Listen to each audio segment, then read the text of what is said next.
आप सभी को प्रणाम। जय गुरुदेव। श्रीमद् भगवद गीता में आज सुनेंगे कर्म संन्यास योग, अध्याय 5। कर्म संन्यास योग का विषय है सांख्य योग और कर्म योग के भेद। अध्याय शुरू करने से पहले आइए हम सभी मिलकर गायत्री मंत्र कर लेते हैं। ओम भूर्भुवः स्वः तत्सवितुर्वरेण्यं भर्गो देवस्य धीमहि धियो यो नः प्रचोदयात्। हरे कृष्णा। आइए अध्याय शुरू करते हैं। अर्जुन ने कहा, हे कृष्ण, कभी आप संन्यास माध्यम से कर्म करने की और कभी निष्काम माध्यम से कर्म करने की प्रशंसा करते हैं। इन दोनों में से एक जो आपके द्वारा निश्चित किया हुआ हो और जो परम कल्याणकारी हो, उसे मेरे लिए कहिए। श्री भगवान ने कहा, संन्यास माध्यम से किए जाने वाला कर्म सांख्य योग और निष्काम माध्यम से किए जाने वाला कर्म कर्म योग, ये दोनों ही परम श्रेय को दिलाने वाला है, परंतु सांख्य योग के अपेक्षा निष्काम कर्म योग श्रेष्ठ है।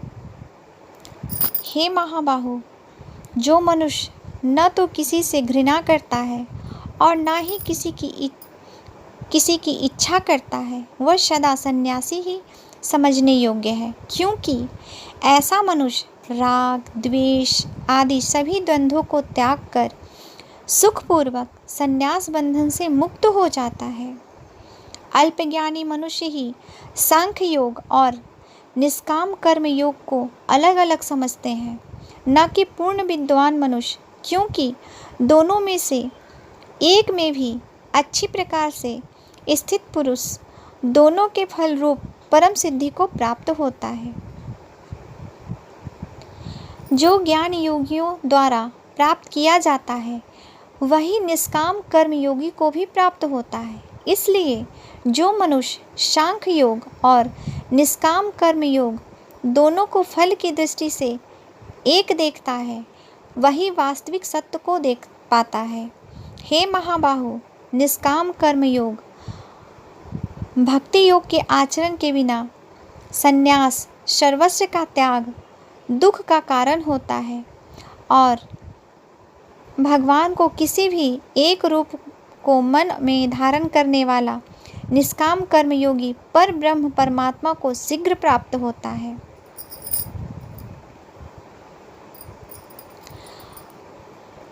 कर्म योग में स्थित जीवात्मा के लक्षण। कर्मयोगी इंद्रियों पर विजय प्राप्त करने वाला होता है और सभी प्राणियों की आत्मा का मूल स्रोता परमात्मा में निष्काम भाव से मन को स्थित करके कर्म करता हुआ भी कभी कर्म में लिप्त नहीं होता। कर्मयोगी परम तत्व परमात्मा की अनुभूति करके दिव्य चेतना में स्थित होकर देखता हुआ, सुनता हुआ, स्पर्श करता हुआ, सूंघता हुआ, भोजन करता हुआ, चलता हुआ, सोता हुआ, श्वास लेते हुए इस प्रकार यही सोचता है कि मैं कुछ भी नहीं करता हूँ। कर्मयोगी बोलता हुआ, त्याग करता हुआ, ग्रहण करता हुआ तथा आँखों को खोलते और बंद करते हुए भी यही सोचता है कि सभी इंद्रियां अपने अपने विषयों में प्रवृत्त हो रही है, ऐसी धारणा वाला होता है। कर्मयोगी सभी कर्म फलों को परमात्मा को समर्पित करके निष्काम भाव से कर्म करता है, तो उसको पाप कर्म कभी स्पर्श नहीं करता। जिस प्रकार कमल का पत्ता जल को स्पर्श नहीं कर पाता, कर्मयोगी निष्काम भाव से शरीर, मन, बुद्धि और इंद्रियों के द्वारा केवल आत्मा की शुद्धि के लिए ही कर्म करता है। कर्मयोगी सभी कर्म के फलों का त्याग करके परम शांति को प्राप्त होता है और जो योग में स्थित नहीं, वह कर्म फल को भोगने की इच्छा के कारण कर्म फल में आसक्त होकर बंधा रहता है।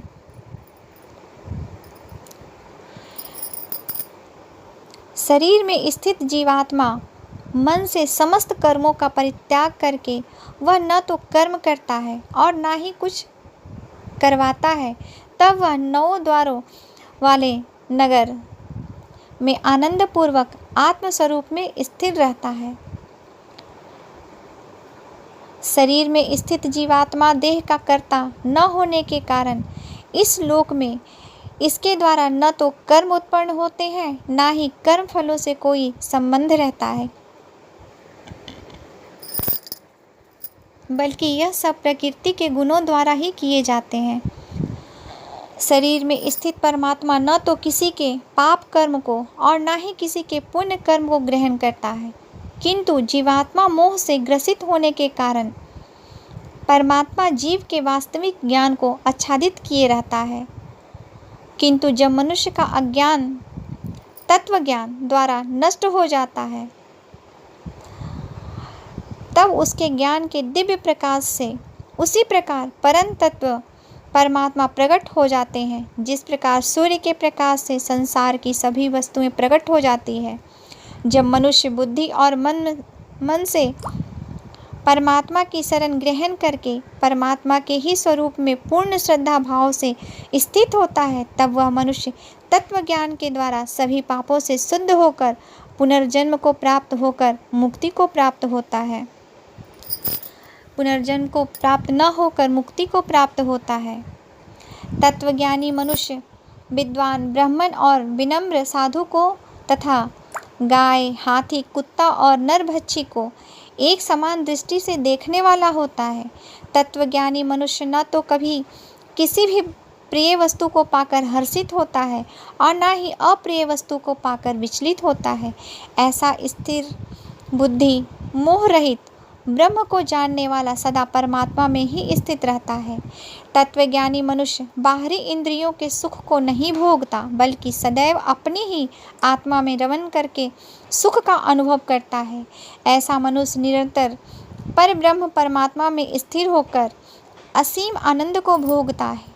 हे कुंती पुत्र अर्जुन, इंद्रियों और इंद्रिय विषयों के स्पर्श से उत्पन्न कभी तृप्त न होने वाले यह भोग प्रारंभ में सुख देने वाले होते हैं और अंत में निश्चित रूप से दुख योनि के कारण होते हैं।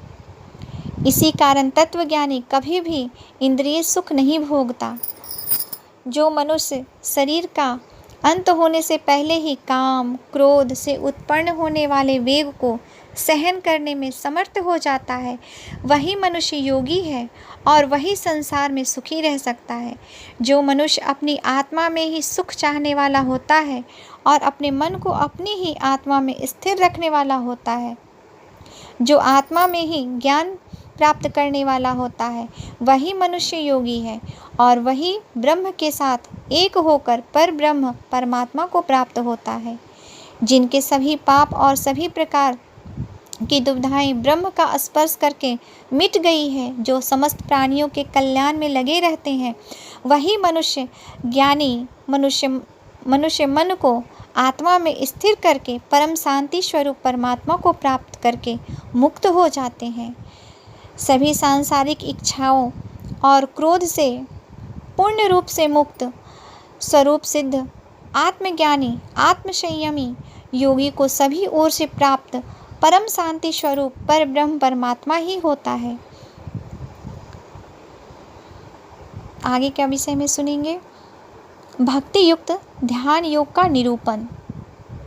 सभी इंद्रिय विषयों का चिंतन बाहर ही त्याग कर और आँखों की दृष्टि को भवों के मध्य में केंद्रित करके प्राण वायु और अपान वायु की गति नासिका के अंदर और बाहर सम करके मन सहित इंद्रियों और बुद्धि को वश में करके मोक्ष के लिए तत्पर इच्छा भय और क्रोध से रहित हुआ योगी सदैव मुक्त ही रहता है। ऐसे मुक्त पुरुष मुझे सभी यज्ञों और तपस्याओं को भोगने वाला, सभी लोकों और देवताओं का परमेश्वर तथा संपूर्ण जीवों पर उपकार करने वाला परम दयालु एवं हितैषी जानकर परम शांति को प्राप्त होता है।